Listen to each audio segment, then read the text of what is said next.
আজ আমরা শিখব সংখ্যা পদ্ধতি কাকে বলে। সংখ্যা পদ্ধতি কোনো কিছু লেখা বা প্রকাশ করার জন্য যে সকল সাংকেতিক চিহ্ন বা প্রতীক ব্যবহার করা হয় তাকে সংখ্যা পদ্ধতি বলে।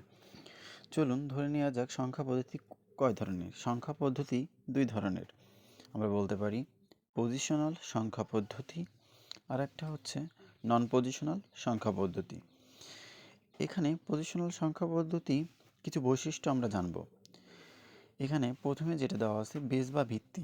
যদি কোনো সংখ্যা পদ্ধতির বেস বা ভিত্তি থাকে তাহলে সেটা পজিশনাল এবং সাথে সাথে তার স্থানীয় মান এবং নির্দিষ্ট মানও যদি থাকে তাহলে আমরা তাকে বলতে পারি পজিশনাল সংখ্যা পদ্ধতি।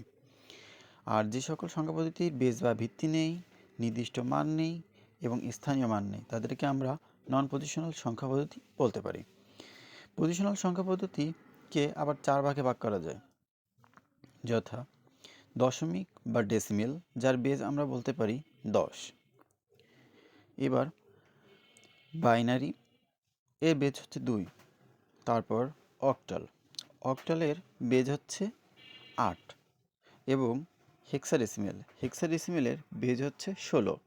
দশমিক 10টা সংখ্যা 0 থেকে 9 পর্যন্ত, বাইনারির 0 থেকে 2 এবং অক্টাল 0 থেকে 7 এবং হেক্সাডেসিমেল, হেক্সা অর্থ আমরা 6 বলতে পারি, ডেসিমেল অর্থ আমরা 10 বলতে পারি।